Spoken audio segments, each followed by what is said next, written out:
อบมันเพื่อนน้องน้ำนี้ขี้ยงขี้เหงื่อออกมันก็สิเห็นอยู่ดอกเนาะโครงสร้างมันอันนี้มันยังหกมีขี้เหงื่อเยอะยังเบิ่งบ่ออกเพิ่นเอาไง ตอนท่านในทางยังเต็กแล้ว เอาเพิ่นสิซื้อแล้ว ดูแลตัวนี้คือ ในทางบนนี้ก็ได้ด้วยแล้ว โอเค ก็ถึกน้ำดาน น้ำมาดานเพิ่นเนาะ โดย พอดีนี่แหละอันต่อ บ้านนี่แหละน้ำดาน พอดีมาแล้วเทื่อหน้ามาแล้วเล่นเข้ามาแต่พูดเลยเนาะ โดย นี่ให้เพิ่นให้บอกเพิ่นนี่เด้อ พอน้ำ ป ดาน ลาเพิ่นฟังบ้างเลย ต้องถึงมองได้ก็ไอ้จวนแหละมันแหละทอเนี่ยต่อเนี่ยปีโย่ไปเอาอะไรกันอะไรปลา เนาะเบิ่งท่อเพิ่นนํเด้อ về thô cái tế đâu được mày đâu được còn đâu được mà này Real Chulu đó cái qua chưa vừa cho nghe như tam chứ và một kỳ chưa bao เฮ้ยบาดนี่พี่น้องเอ้ยผู้ใดพังเพิ่นออกก็พังเอาเด้อพี่น้องเด้อเนาะทางพวกเฮานี่เพิ่งบ่ออกเด้อ ต่อยกันเนาะรวมเฮาก็งบบ่หลาย อ้ายสิว่าเท่าใดซะเนาะนี่เนาะเรื่องราคา tập nóประมาณ4 ล้าน 5 อ๋อจบพี่น้องเอ้ยนี่ได้สับไปพี่น้องเอ้ย นี่แต่ฟังพวกน้องนี่สิให้เท่าใดผมก็ อ๋อ ลดอยู่เท่าใด อ๋อ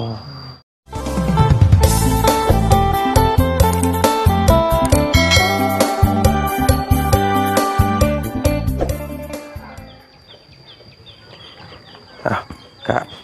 โอเคพี่น้องเอ้ยเนาะครับโอ้ยตื่นแต่เช้าอีกแล้วมื้อนี้ก็ได้พี่น้องเอ้ย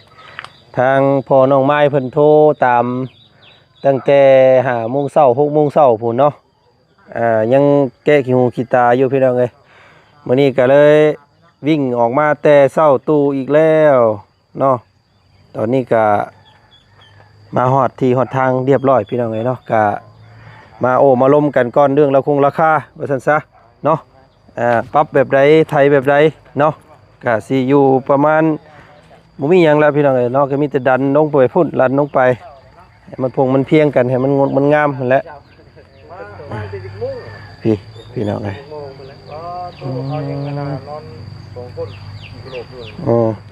พากันนอนกองก้นมันอยู่รถโทรปลุกกันฉะนั้นอยู่พี่น้องเอ้ยมื้อเช้านี่เนาะ โอ้ยสบายดีเด้อเนาะสบายดีมีแต่เท่านี้แหละเนาะดินดอนกะ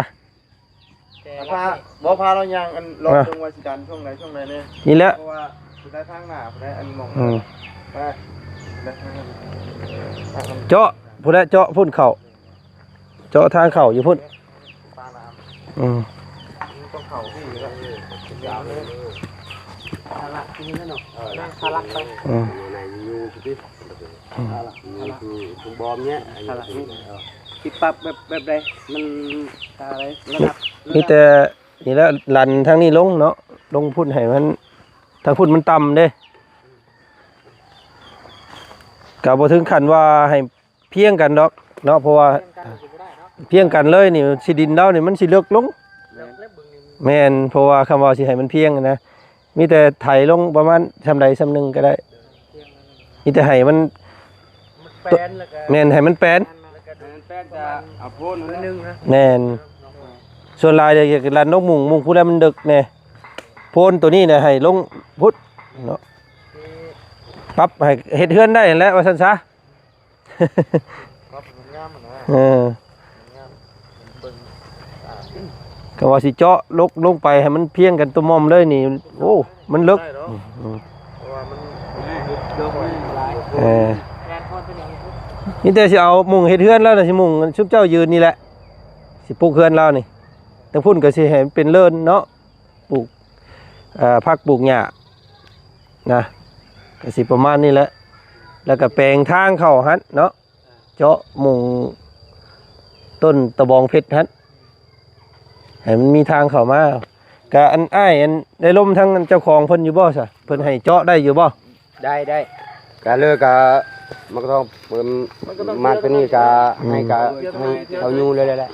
มันก็เที่ยวบ่ได้มันตันบ่ได้ มันต้องเจาะทางอยู่แล้วเนาะ โดยมันก็เปิดเลยแหละก่อนได้การแนวได้ทางก็ต้องเจาะแล้วแหละเขาก็ลมมือเช้านี่แล้วก็ไปส่ง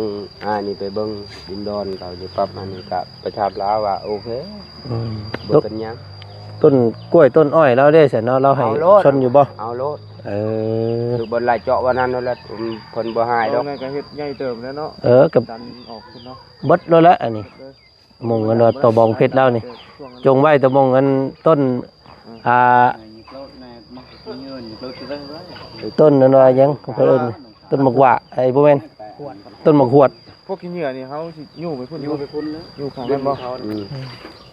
เป็นผู้ชายนี่อยู่ในน้องบ่ได้แล้วน้องกันฮกเขาจะปล่อยป่าปล่อยหยังโดยไปอยู่ทางชุดนั้นก็ได้ ต้องบ่งคุมวงเลยคุมบอมคุมระเบิดหั่น ตอนยู่ก็ถอดลักออกกันก็ได้บ่แล้ว ถอดลักก็ได้ แล้วก็อันจัง ไม่ยังพังไหม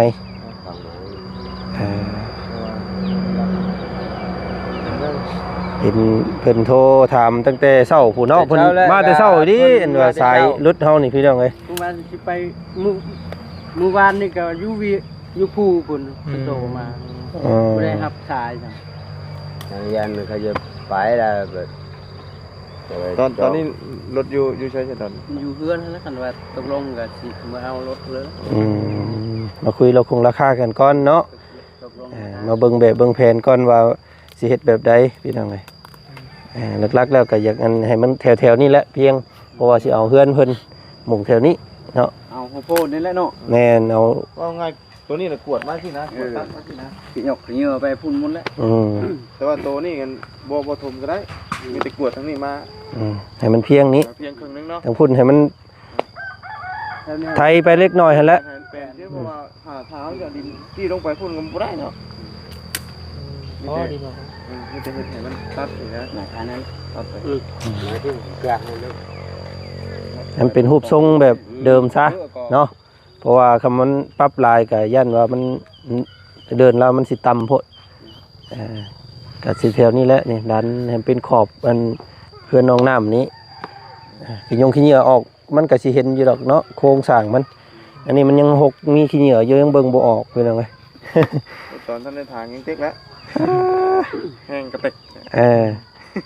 จะจื้อได้อยู่ป่ะ หาหลายมื้อหลายวันเนาะหารถมันบ่ได้หารถยากนี่น้องเอ้ยถ้าโมเมนต์คนพื้นที่ก็บ่ได้ซ้ำดอกนี้ก็ได้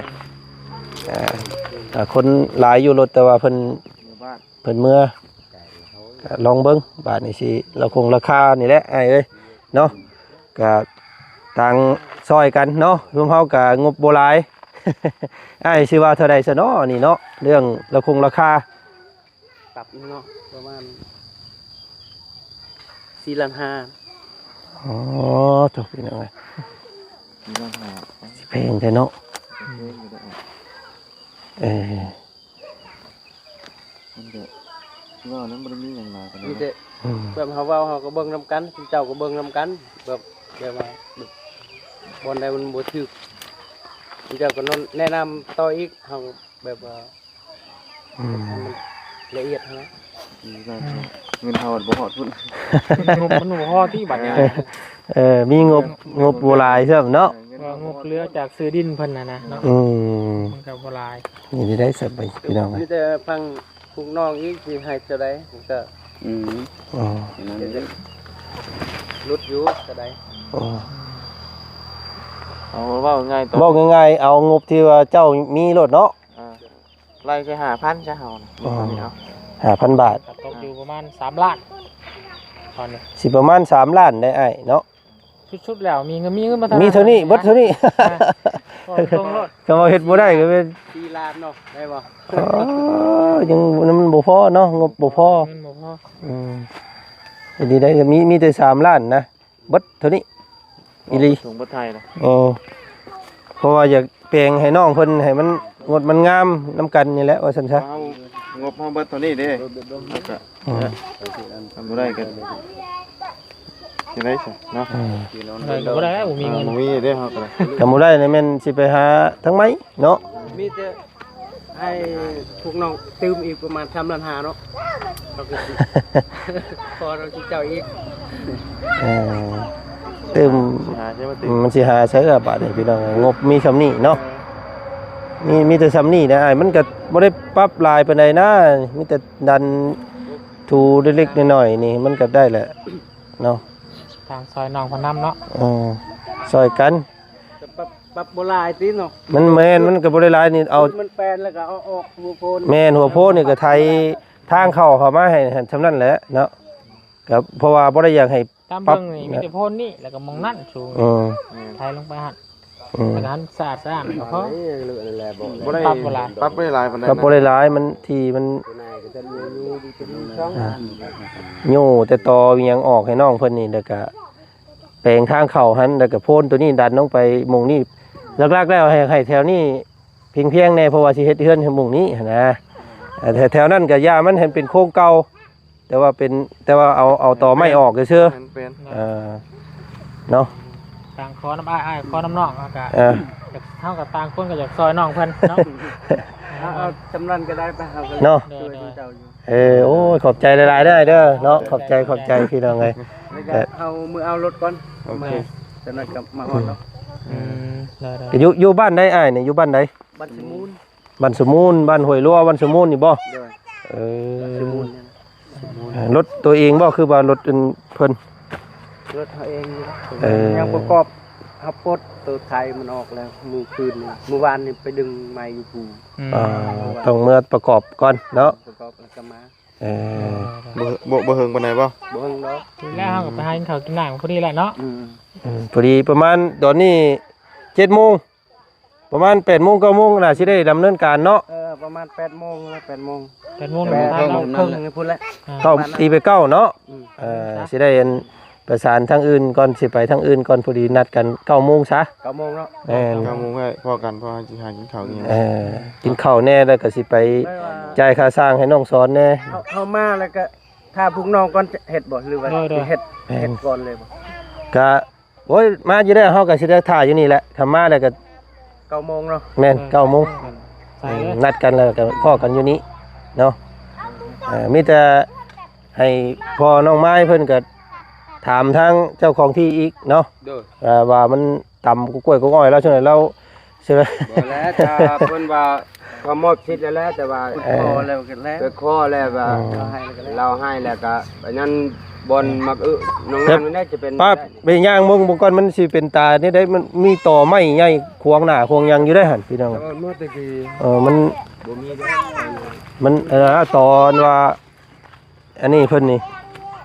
น้องมันน้ำเพิ่นยู่ลงไปตอนนั้นพี่น้องเอ้ยเนาะไปเจาะมันสิเป็นตายอันนั้นได้อยู่บ่ระมัดระวังเด้เนาะ นี่เด้แม่นยันถือของลุงคงดีเพิ่นได้นี่พี่น้องมาเบิ่งก่อนนี่แหละแถวนี้ก็สิแม่นเดนหลานน้องพุ่นอีกบ่ ไปพูดผ่านแล้ว แม่น เข้าพุ่น เอามองนั้นเลยเนาะ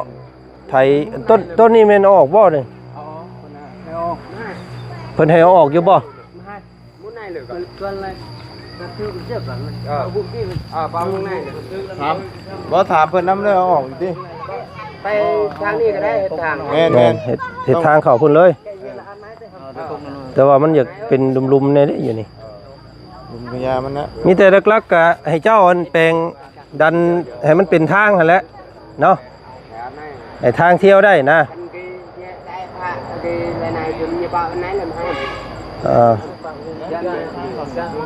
แล้วก็ตำต่อกล้วยนี้แล้วก็อันนี้สวนน้องน้ำเพิ่นนี่ก็บ่ได้เฮ็ดแล้วอันนี้พี่น้องบ่ต้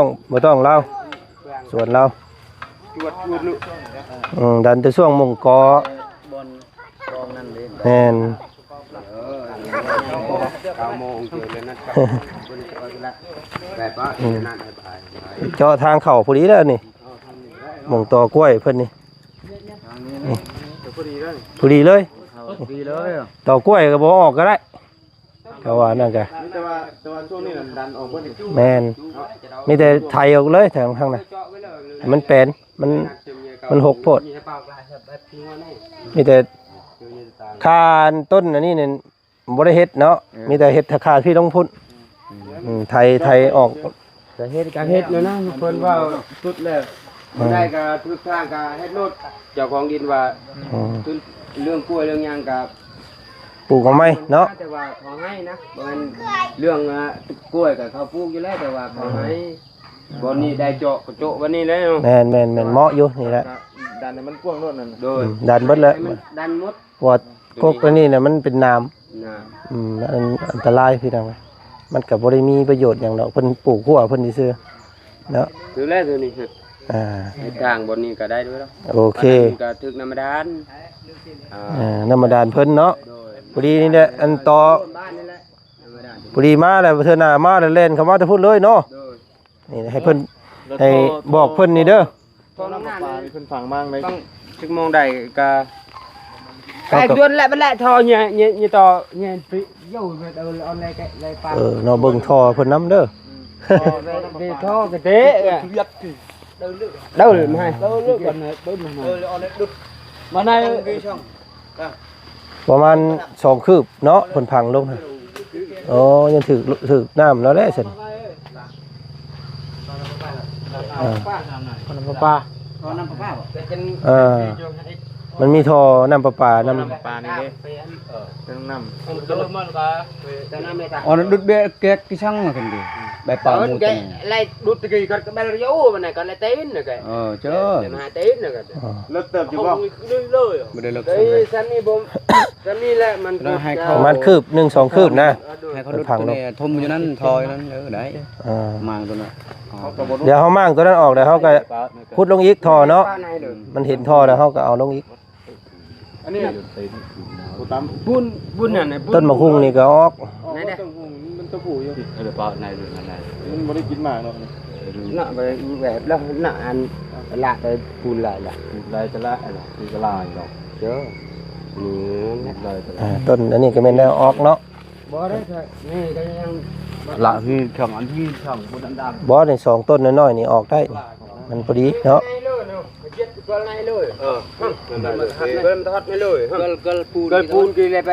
ต้องยอมไหม ขอบคุณกะลา ต้องคือกะลา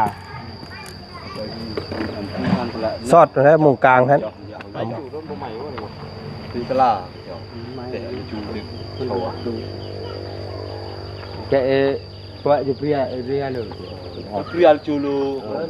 rồi cái vợ chụp bữa cho người như tam chứ ปลาบนกุยเจ้าเป้า บาดนี่พี่น้องเอ้ยผู้ใดพังเพิ่นออกก็พังเอาเด้อพี่น้องเด้อเนาะทางพวกเฮานี่เพิ่งบ่ออกนะเนาะแต่คนแต่พี่น้องฝั่งไทยเพิ่นพังได้เพิ่นเนาะแถวใกล้ บุรีรัมย์เนาะ เขมร này luôn này luôn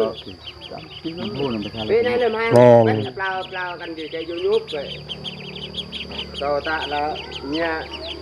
nha cái tạ này là tạ bên มีแต่เฮ็ดใดก็ได้บ่ให้มันผิดกันนั่นแหละเนาะให้บ่ให้มันเว้ามันว่ากันได้ cắt này này chùi cái chết thằng lơ nó chùi คำว่านั่นก็สิเว้นเอามื้อนี้ก็ได้คำว่าบ่อยาก จั่วคือดอกกิน ไปชื่อคุณเลยดึดออกปุกนี่แหละ ตัวลุมหันบ่ได้ดุดคนเอาบ่ได้ดุดออกตัวนี้ ออกตัวใหญ่นี้ ทำชื่อเลยสบายเขา ให้เข้าไปนี้เนาะแหะต้นหมากหวดนี่เข้าไปนี้เนาะโอเค ชื่อกระดับชื่อเอาหนึ่งบาทละกระดับเบิ้ลกระดับ ดอกว่า ตัก ดอก ปั๊บ ว่า กุ้งบวบแล้วนี่เนาะ เบิ้ลกระวัยกันเคลียร์กี่ เสียงออกก็ได้ กูเอ้ยดิเอาแลกระวัดเคลียร์กี่กันชวนกัน บ่ได้ดันเลยนะอันนี้ เจ้า คำว่ามันสิงให้มันงามไม่ดีมันก็ต้องได้ถือวัดนั่นแหละเนาะโตต้นนั้นน่ะมันก็ต้องได้เอาออก งามแบบ มันจังแนมลงไปมันจังเห็นเด้เอาว่าเจาะเข้าซื่อๆก็มันก็มืดคือเอานั่นแหละ ตะบายกี่ชวนกูดำตะบายเลย เอ้าโอเคไอ้เด้อ9 โมงเนาะ9 โมงเจอกันขอบใจหลายๆเด้อซอยกันเรามาลูกเล่าน้ำพี่น้อง บอนล้าน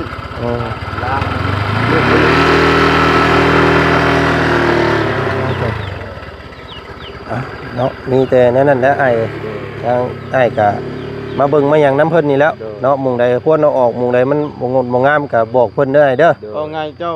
ว่าภาษาเดียวกันมันสิง่าย โดย เนาะ ที่บอกกันเขาก็อยู่แล้ว เขาก็อยู่คือกัน อยู่ นั่นแห แล้ ละ วมื้อนี้ก็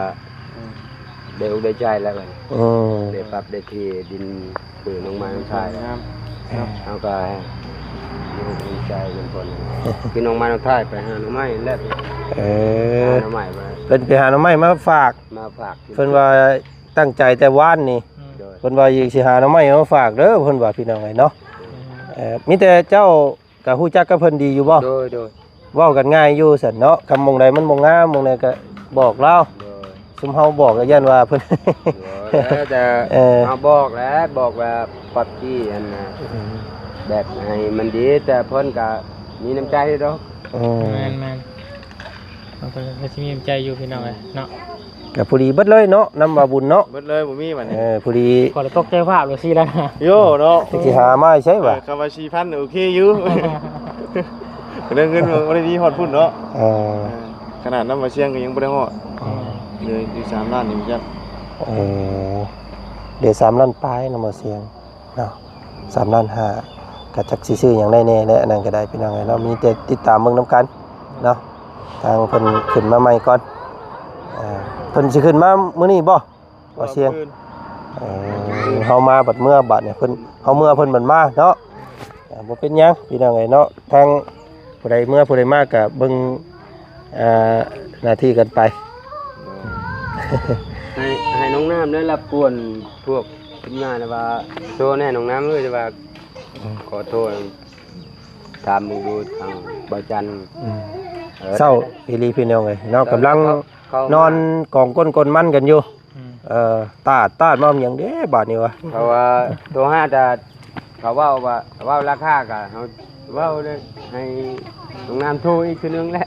เขาบ่เชื่อนะเขากินย่างกับบ่มีเขาบ่ได้เชื่อปานใด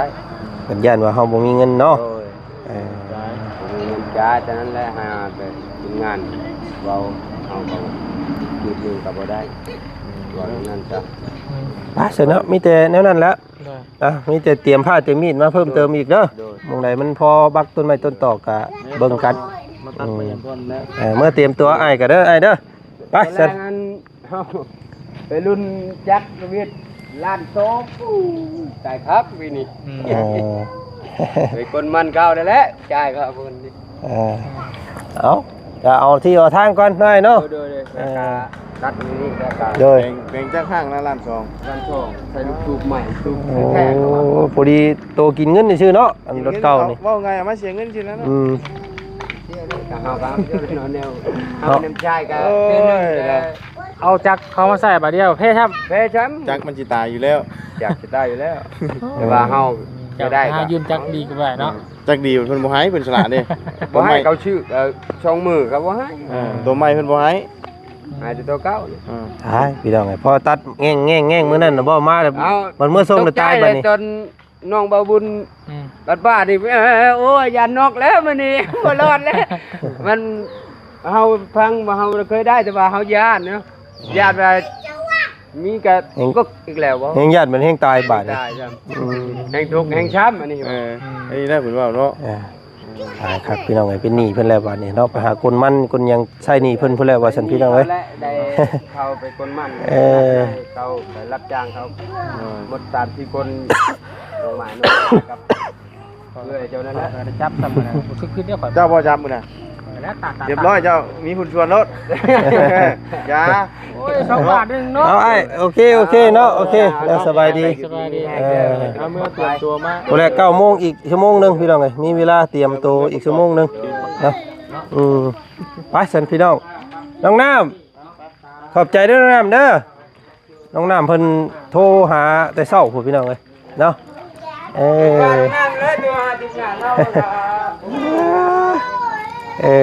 น้องเพิ่น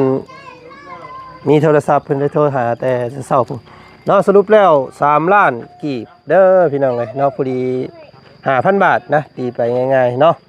ตีไป 5,000 บาทกะไทยจักสิเนี่ยใดละพี่น้องเอ้ยเบิ่งน้ำกันเนาะกะไทยดินไทยหญ้าไทยต้นไม้ต้นตอกออกแล้วก็ปรับมุงโพนนี้แล้วก็แปลงทางเข้าหั่นเนาะก็บ่ได้มีหยังหลายหรอกพี่น้องเอ้ยเพราะว่าสิขุดลงหลายก็มันสิเป็นหนองซื่อๆเนาะมันสิต่ำพี่น้องเอ้ยไทยเอาเป็นโครงเก่าปรับเด็กๆหน่อยๆเอาเนาะเฮ็ดกินหยังเฉพาะนี่ฮะโอ้พี่น้องเอ้ยเนาะโอ้เพิ่นแต่เมนูเด็ดมื้อนี้ผัดเอียน แซ่บเลยนี่พี่น้องเลยเนาะยอดเอียนเมนยอดสิ้นเมนเอียนบ่ ไปซะเนาะโอเคมื้อนี้ทางบ่จันขอโตวลำลาก่อนพี่น้องเลยเนาะก็มาเบิ่งมาชมกันคลิปหน้าคลิปนี้สบายดีสวัสดีเด้อบัดสุขสุขคนพี่น้องเลยเนาะฮะ ว่าอันนี้ใกล้สิเมื่ออยู่แวะหาน้องมันน้องไผ โอ้โดยพุ่นละแปลงที่แปลงทางเจ้าแล้วพุ่นละเด้อ ยังบ่ได้เบิ่งง่ายหรอก อ๋อ แฟนโนสิงจะมีบ่ บ่เวียนข้างนอก เบียดทางเบะเมืองน้องกันบ่มีอยู่ ส่งให้ละหน่อยนะเด้อ อ๋อ เบียดอันนั้นแหละเบียดขายเป็นดูซิ่งนั่นแหละ โดยๆๆ เดี๋ยวสิส่งให้เพิ่นเด้อขอบใจน้องน้ำเด้อฮะ กินข้าวกินน้ำก่อน โอ้บ่เป็นหยังเอาเลย น้อง น้องก็กินบ่เอียนกินบ่เจ้ากะ อ๋อสบายดี บ่ได้กินเอียนบ่ อยากและเอียน เนาะ งามเลยเนาะ แซ่บอยู่ได้เอียนก็แซ่บได้ อยาก เนาะ ลายคืออีนั่นแหละ เด้อไปเดี๋ยวเตรียมตัวเตรียมตัวรถมาสักหน่อยนี่พี่น้องเอ้ย